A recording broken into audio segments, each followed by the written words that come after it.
You are listening to Demystifying Organizations. In partnership with McGraw-Hill Education, I'm your host, Jeff Shatton.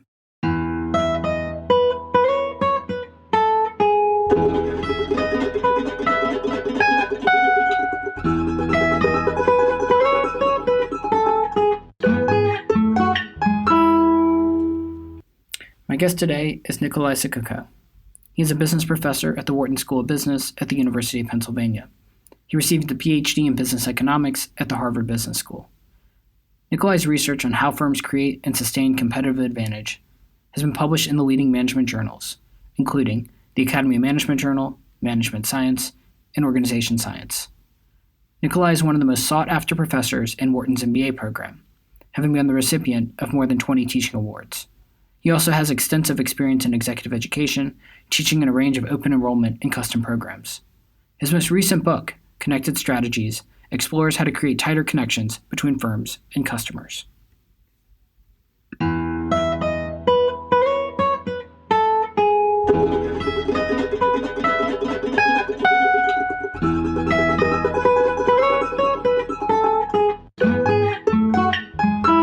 like to welcome to the podcast Nicolaj Siggelkow. Thanks so much for joining me. Well, thank you for having me. So I thought we'd start. Can you describe the overarching ideas behind a connected strategy?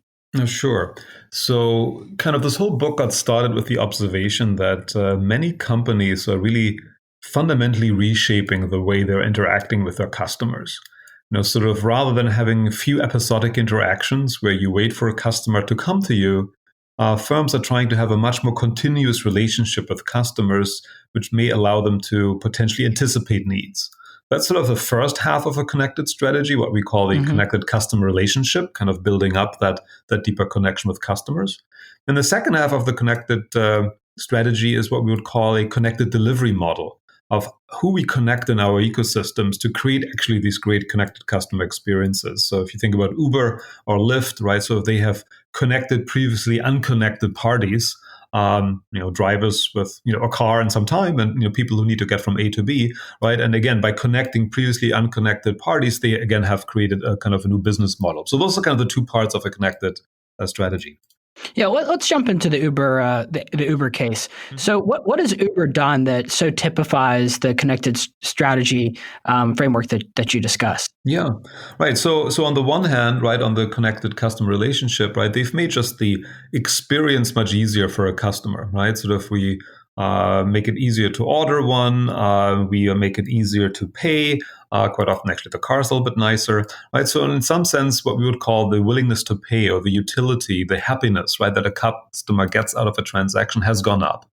While at the same time, right, Uber has been able to deliver the superior customer experience at a lower cost, right? In this case, they've created a different, what we would call a connection architecture by connecting, right, sort of people with who have cars in time with people who want a ride. And so by connecting these two parties, right now we've actually created a delivery model that allows us to create this customer experience at lower cost. And that's sort of what creates disruption in markets, right? If you are able to create a superior service at a lower cost than the existing firms, right, that really upsets kind of existing industry structures. And so you're arguing that this is extending now to the broader economy, right? That we're entering into a new economic order where these disruptions are all over. So the idea of leveraging a technology that is going to be able to both provide a better service and drive down costs is seen and is going to continue to be seen throughout the economy. Yeah, and I think sort of the point is that quite often technologies enable these new strategies, but they're quite often just enablers. They're almost secondary, right? So coming back to Uber. Well, they should be invisible. Like ideally it's invisible. Right, but think about Uber, right? Sort of Uber did not develop GPS, Uber did not develop cell phones, Uber did not develop Google Maps, right? But they're saying, look, if we can use these technologies in an interesting way, we can actually create, right, a new business model in the transportation industry, right? And so quite often, again, the companies who come up with these connected strategies quite often rely on technologies other firms actually have developed. Do you have concerns about the way that technology, and we'll maybe stick with the Uber example for now, the way that technology is changing the relationship between employees and a company? Oh, absolutely, right. I mean, there's again, depends a little bit on the kind of right again connection architecture. So Uber is a form we would call a crowd orchestrator, right, and which is a particular type of organizing a connected strategy by again in this case bringing in individuals as new suppliers. But clearly, there are all kinds of other connected strategies, right? And so we can, probably spend time and talk about other examples where that do not rely on this particular connection architecture.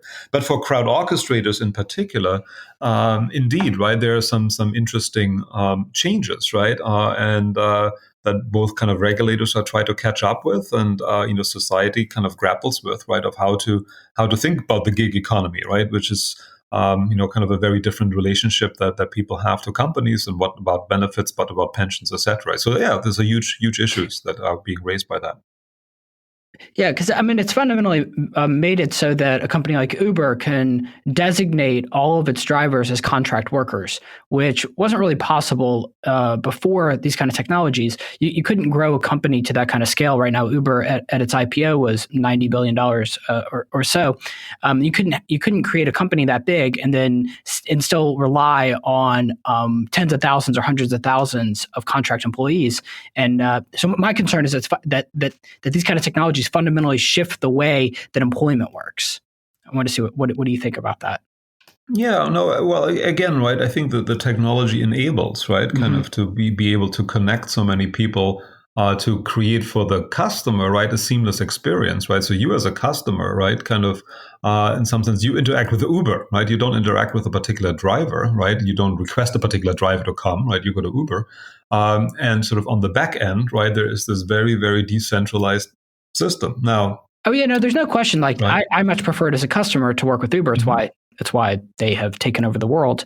But the flip side is, in doing so, the relationship between a company and its employees has fundamentally shifted. Oh, absolutely. Yes, absolutely, right. And again, right, this is sort of one particular example, but again, I think this is a broader issue, Yeah. right? I mean, you can think about Walmart. I mean, Walmart has lots of employees, but right, how much are they being paid? Do they have benefits, etc. Right? And the whole kind of shift towards using contractors to do certain things, right, goes way beyond, right, Uber, right?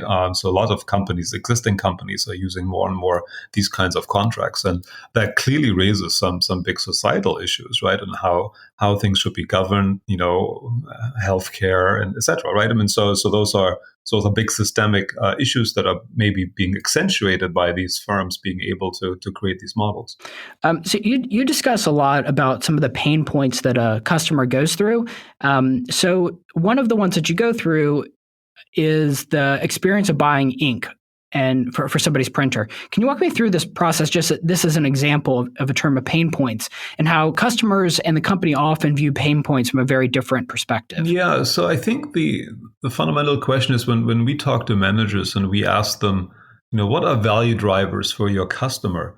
Quite often they will immediately focus on tangible and intangible aspects of their product, right? The quality of the product, the size, the speed, maybe the brand image. And clearly those are important value drivers of customers. But what we're arguing in the book is that customers have a much longer journey with you, right? It starts out by becoming aware of a need, right? And so in the printer example, for instance, right, I may become aware of my need only after I ran out of toner, right? That's kind of a little bit late, right? And so there's a potential pain point there. Then the second step is, okay, now that I'm aware of my need, I need to figure out what are actually all the options that I have, and what would be the best option for me. Right? Then I have to go out and actually kind of request, right, that particular option. I have to order it, I have to pay for it, I have to get it, right? And then only can I experience the product. And then after that, right, there's maybe some post-service support. And so kind of by thinking about that, there are pain points along this entire kind of customer journey, right, we can think about different ways of responding potentially to this, right? So again, kind of the archetypical example, or maybe the existing example of how you buy toner is, right? So I run out of toner. I realize I ran out of toner. I jump in my car. I drive to Office Depot, right? I wander around the aisles. I finally find that maybe they only have the multi-pack, but I just need it black, right? I pay, I drive back, right? And so not a very particularly, easy or frictionless experience. And we might call that kind of experience a buy what we have experience, right? Which I think a lot of companies still have, right? So we are basically sitting here as a company. We wait for you as a customer to come to us, and then you can buy what we have.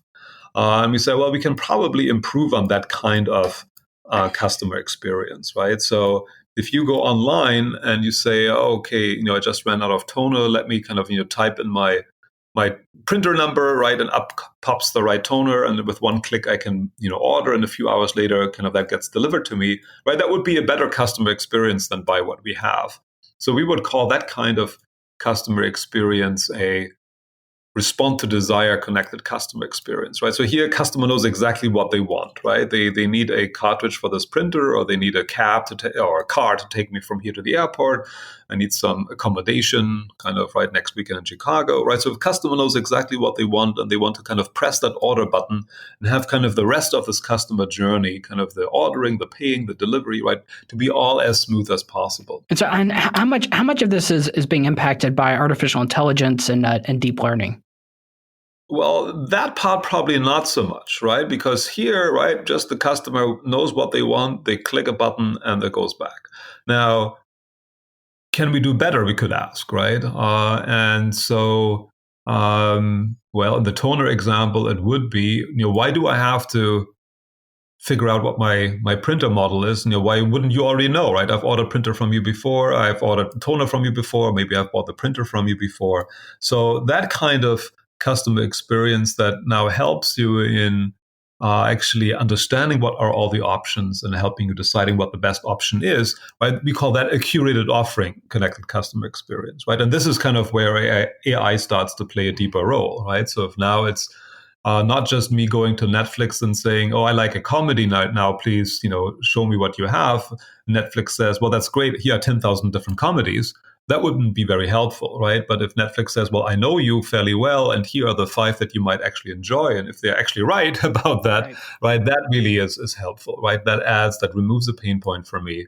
I didn't know about all the new releases, right? I didn't know what all the options are out there. I wouldn't know which one I would actually like, right? And if you can help me do that. And so in that part, clearly AI kind of starts playing a role, right? Now, of course, we can do this even better, for instance, right? So the problem that both curated offering and respond to desire, the problem that they don't solve is that I only realized I ran out of toner once I ran out of toner, right? So now we're even moving back in this customer journey to becoming aware of my needs, right? So maybe they can send me a reminder, after 7 weeks, because usually after 8 weeks, I'm reordering toner. So now kind of I'm helping a customer realize a more fundamental need, right? Sort of I might be a customer who wants to finish my first marathon, but running every day is hard. So if you kind of can help me, and so we would call that kind of connected customer relationship a coach behavior connected customer experience, right? If you can help me, nudging me to take my medication or stick to my diet or achieve my deeper goals, right? That again is a different relationship. And again, I think in those instances, right, AI deep learning can help because I can start to infer from the information that I'm getting about you, right? What have you done? What may you need? What are the best options for you? Right. So the next generation would be something like, just back to the toner example, would be the Internet of Things, right? Where you don't even need to be a part of the question. Your inkjet just orders the toner because it knows that you need it, because it knows that it's low. Yep. And so that's kind of the last connected customer experience, right? Which we call automatic execution, right? Sort of where now kind of the firm automatically deduces your needs. They realize your need before you even have realized it. And they can, if given permission, right, kind of fulfill that need for you sort of automatically, right? Now, very importantly, what we kind of stress in the book is that we certainly do not think that is always the best way of creating a connected experience for your customer, right? Sort of in certain... Okay, so walk through some of the downsides. Yeah, no, I mean, sort of if I sit in front of my computer or in my front of my TV, I don't think I want Netflix to immediately start streaming a movie, right? So, okay, if you can give me, an option of 5, that might be nice, but, don't kind of presume, what I exactly want. For certain things, I like to have some decisions. Right. For other things, I'm fine. Right. If you just want to reorder my toner, that's great. I don't derive too much value out of reordering my toner. Right. So, in partly it is kind of customer preference, and part it is, right, what's the cost of getting it wrong? Right. So, if I send you a cartridge of toner a week too early, well, that's not too bad. But if I send you an ambulance every time you trip at home, right, that cost is higher. Right. And so, kind of understanding what are the costs of getting it wrong, what are the customer preferences of how much decision rights they want to kind of basically give up to the firm, right? Those will be kind of the instances. And so that's why we say kind of companies need to A, understand their customers, and B, probably kind of create a whole range of connected customer experience so that they have the right customer experience ready for a particular customer in a particular occasion. And there's the ethical issue. You allude to this incident in the book, but there was the famous Target situation where Target, because of their mostly because their correlation matrices, had figured out that a 16-year-old girl was pregnant, and so they started sending mailer advertisements to her about pregnancy and birth and products that she might need. And her father didn't know that she was pregnant, and only through the Target mailings did the father figure out that she was pregnant. And so right now we're coming to a crossroads where these big tech firms, we don't even think of Target as a big tech firm, but they have a tremendous amount of data. But it's not just, of course, not just Target. It's pretty much any of the big tech, the real tech titans that are out there know more about us than we know about ourselves. Yeah. No, absolutely, right. And then so again, in part that can be good, right? In part this can be scary, right? So I think you would like to have your healthcare provider know more about you than you know about yourself, in the sense of, right, if they can predict that you're going to have a heart attack, I think that's better than realizing only once you're lying on the floor that I had a heart attack, right? And so I think quite often we as customers or consumers or patients are not always optimally aware of our needs. But this is the issue is that we want our healthcare providers to understand our minute by minute or day by day health conditions, especially if they're going bad. But we don't necessarily want our health insurance company to know all of our details. Well, we don't want our health insurance company to abuse that information, right? No, you're absolutely correct, right? Absolutely correct. And those are again are deep issues, right? And so I think the what we are saying is that fundamentally these connected customer relationships, if they're really done well, right, you can get to the point of being a trusted advisor of your customer, right, or of your client. Mm-hmm. But the word trust is really, really important here, right? And trust is very fragile, right? And as long as you cannot provide assurances around data security and data privacy, that trust is easily lost, right? And you won't be able to create these relationships. And kind of to us, I think it is mainly a question of if I give you a certain amount of my data, do I see some value in return, right? And then I think I can make sort of a little bit of a judgment whether I think, okay, that was kind of enough value you gave me back. You made my life a little bit easier because I gave you a little bit of information. Now let me give you a little bit more information. Let's see whether you can make my life even better, right? And if not, then I'm not quite sure I want to give you this data, right? Because it's intrusive, and you may use it against me, and right, and that's in the B2C setting, and that's clearly true in the B2B setting, right? If I'm a company and my supplier says, look, right, if you could, have this data information exchange, right, I could be supplying you more efficiently. I say, well, that's great, but then you kind of potentially be able to exploit also the information that you get from me, right? And so exactly, these things are being built, I think, over time, and there has to be sort of a clear value proposition on both sides. Can you use the Khan Academy example as one of your connected strategies? Can you go through Khan Academy? Yeah, I mean, Khan Academy, we just use it sort of as an example of right, kind of you think about, again, there's this general trade-off between, right, sort of the quality that you create for the customer and the customer mind, and the cost at which you can do so. Again, this is sort of an interesting technology, or the MOOCs or Khan Academy, of where we've now created new new products that are actually pretty good and can be produced at really low cost, right? And I think the one of the problems in education is that our cost function hasn't changed a lot, right? And so this is why kind of the cost of education is outpacing everything else, because everything else in the economy has efficiency gains, whereas education has had not, right? And so this is right. Yeah, not at all. You should see tuition at the two of our institutions. Yeah, exactly, right. And so this is sort of the problem, right? Again, now education has become unaffordable for most people, which is again a big societal problem, right? And in part it is just economics of that the efficiency of education has not gone up, right? We are still basically having one professor in front of a room of 50 students or whatever it is, and we did the same thing 100 years ago, right? Or 1,000 years ago, right? And so kind of the efficiency of that delivery hasn't increased, whereas right, sort of microprocessors have become a bit better over time, right? And so all of a sudden, right, kind of the relative price of 1 hour instruction versus certain amount of memory kind of has shifted a lot, right? And so again, so this is kind of just an interesting example, kind of these online technologies of how they have shifted out the sort of efficiency frontier somewhat.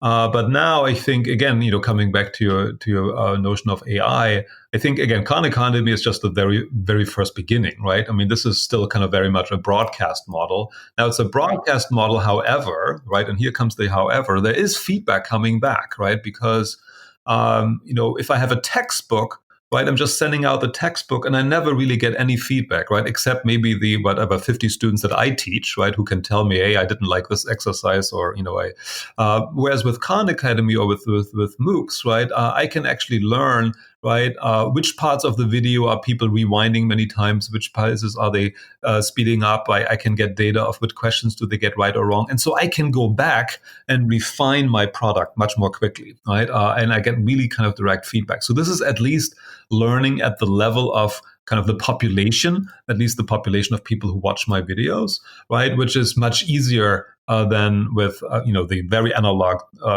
technology of, let's say, a textbook.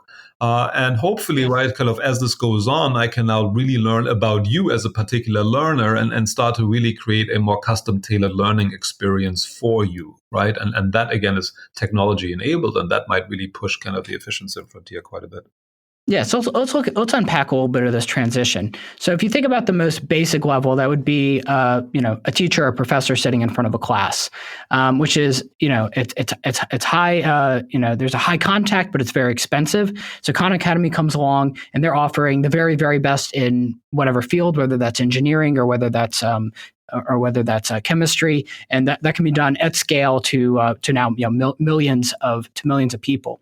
The next stage, though, would be where it can be more individualized. And you've talked a little bit about what McGraw-Hill has done, who's actually a sponsor of this podcast, or what they've done with their textbooks, where you can start having differentiated learning for individual students depending on what they're having trouble with. So, for example, if I'm in an algebra class and there's a particular unit that I'm having difficulty with, ideally the instruction and the tests and the quizzes should be able to adapt to me personally. Versus if I'm a student that's having an easy time with a particular unit, that should adapt as well and just push me along to the next unit. Is this more or less how you think of that transition? And feel free to push back. Between the 3,000 years of basically the same form of instruction, which has been a human being in front of a class, to kind of moving toward more of this tailored, personalized instruction. Tailored, personalized instruction at scale, right? I mean, I think that's the key point, right? Because again, right, sort of, the people who are in the classroom, if the class is small enough, I hopefully can personalize a little bit, right? Now, and obviously I could personalize it really if I just have a tutorial, right? And I have a one-on-one. So we know how to personalize. The question is how to do it at scale, right? And I think that is sort of the key point, that now kind of it's the information flow from me to you, but also from you to me, right? Kind of has increased a lot, right? And I can get that feedback and then put on top of that some kind of learning algorithm on our side to really understand what your needs are, where your weak spots are, then to direct you to the right resources. Now, I think that is kind of part of the transition. Now, again, will it again, sort of eclipse all kind of human interaction? I do not think so, right? I mean, I think there's a lot of things to be said about sitting in a room with other people, seeing someone, right? So it's a bit the difference. I mean, yeah, that's my entire career. And mine too, right? And so we do hope that there is sort of some extra value of that, but. Right, kind of this, and again, it will probably require us to rethink kind of where is really our big value add in the classroom, and focus really on that versus other things that can maybe transmitted much more effectively, right, through some kind of online customized medium. So I'm less concerned about you and me. I am concerned about, and not even just professors in general. I am concerned about a winner-take-all economy, and a lot of the stuff that we're talking about is great for the consumer. There's no question about it, and it's great for the company, probably the one company that's able to make this happen. What happens to the second, third, and fourth best companies that in a non-winner-take-all economy are still able to thrive and are still able to employ, a whole host of managers and executives and employment at the very base of the economic scale?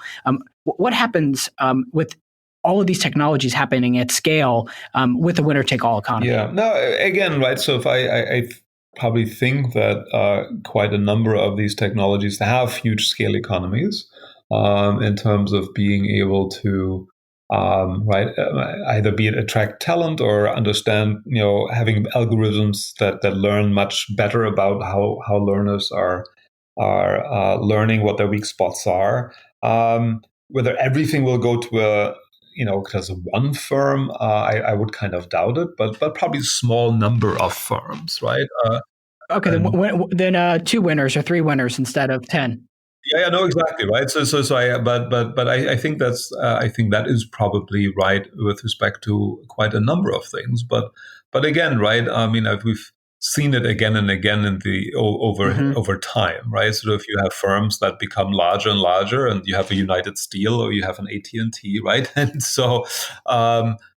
And at some point they become too large, right? And that opens up niches, right? Kind of for new firms to come in and to develop new technologies or exploit new technologies. So I'm still fairly optimistic that this is not the end of competition, right? There'll be just new dimensions of competition that open up. Yeah, so no, I agree. I mean, I think there'll be plenty of competition. I don't doubt that at all. And there'll be companies that rise and fall, even though there'll be ones that seem like they have a monopoly, like a Facebook right now.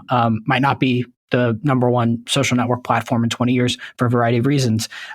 But it's more and more that the Facebook of 20 years is going to be replaced by Apple or Amazon or another of just the few giant tech titans.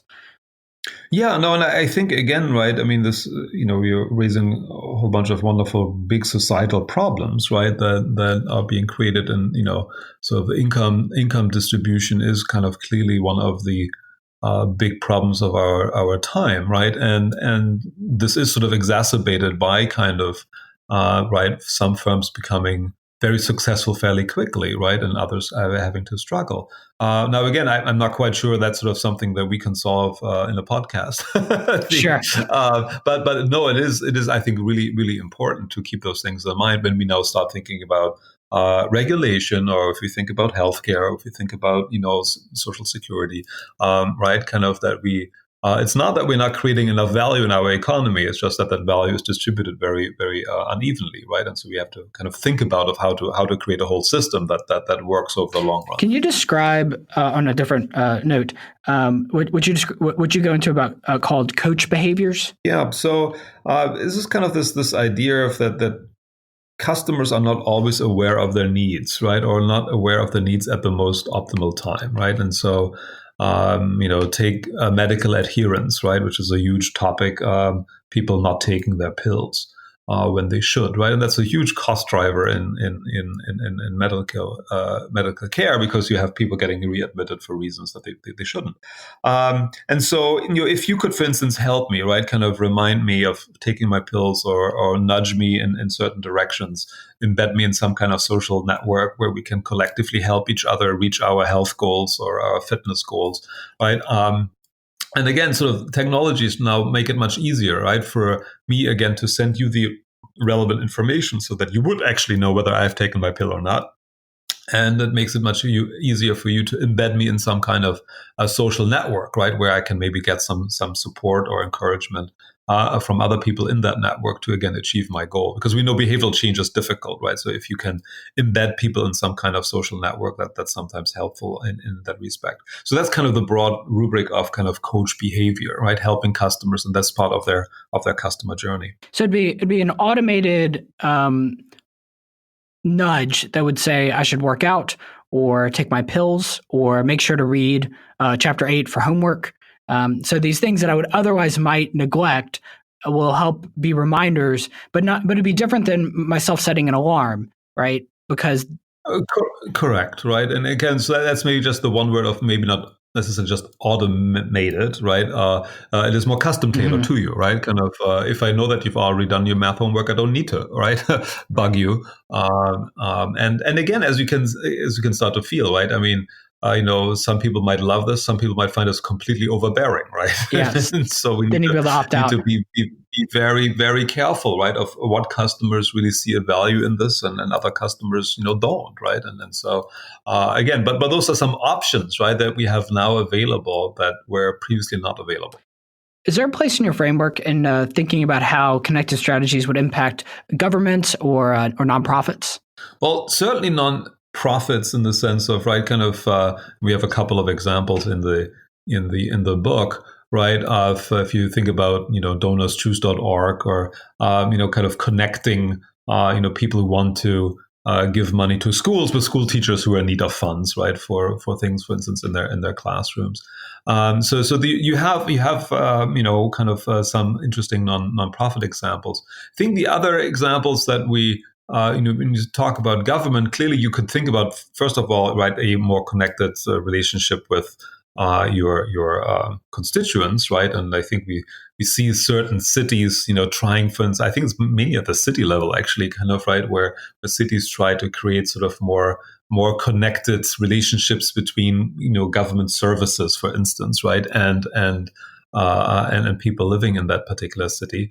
But you can also think about it sometimes inside of organizations, right? And that organization may be the government, that maybe companies. So if I'm, let's say, the legal department of a large corporation, right? Again, do I have my business model as wait for something to happen and then I will help, right? Or am I kind of more directly connected to other parts of my organization, can help them change their behavior, not run into problems, or anticipate the needs that happen. So I think this idea about deeper connectivity, anticipating needs, can happen at very, very different levels, right? And then we can see kind of similar ideas being broached in lots of different contexts. Because I see corporations heading in this direction very quickly, and that the ones that could benefit the most, in my mind, would be governments and nonprofits who are slower to take on technological adoption, and who have the same needs for personalizing their interactions. It's just not with any kind of a profit motive, but for cities or for states or to connect to the police or to waterworks or whoever you're working with.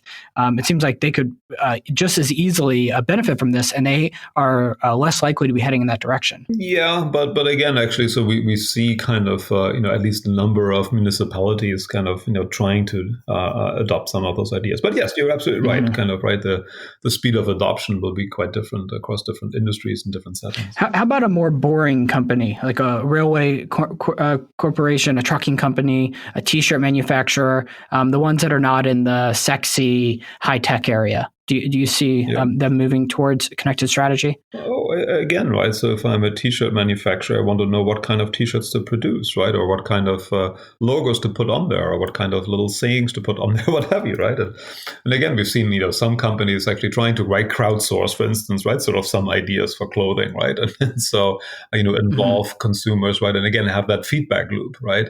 Going that way. Tracking logistics, clearly huge potential for connectivity, right? And again, actually, we see some, again, because technologies have made it much easier to put an RFID chip on any piece of it used to be containers, but now it's like anything that's inside the container, right? Probably soon has a chip on it, so I can really track inventory. And so, yes, no, we certainly see, even in the what you might call boring industries, connectivity is increasing. So this is in some sense what got us excited about this topic, right? Because it seems to be like kind of cutting across so many different industries. Now, the exact way of how it plays out will be different, but kind of there is this. On one hand, there's this technology push, right, that creates this connectivity. On the other hand, there is, I think, sort of rising expectations of individuals, be it customers or business customers or individuals, have sort of a rising expectation about personalization, right? You should know me, both of those forces together, I think, kind of force a lot of companies to think about these issues fairly deeply. It's really interesting stuff. I want to thank you so much for joining me on the podcast. The book is so it's available. When will it be available? It is actually already out. It is out. So yes, you can get it on your favorite booksellers, online and offline. And I would also maybe direct you, if you're really interested in the topic, to our website called connected-strategy.com. Because on that website, we've posted a number of worksheets you can fill out. We filled out some of these worksheets to give people kind of templates of what does it actually mean to create a connected strategy. So lots of resources on that webpage. So if you're interested, it's all free. Just go there and then check it out. All right. Well, thanks so much for coming on for a conversation. Great. Thank you so much for having me. Thanks for listening to the podcast today. If you have any questions or comments, you can email me at jeffshatten1@gmail.com. You can tweet me at jeffshatten. If you like this podcast, press the subscribe button and make sure to rate it on iTunes so that other people can find it.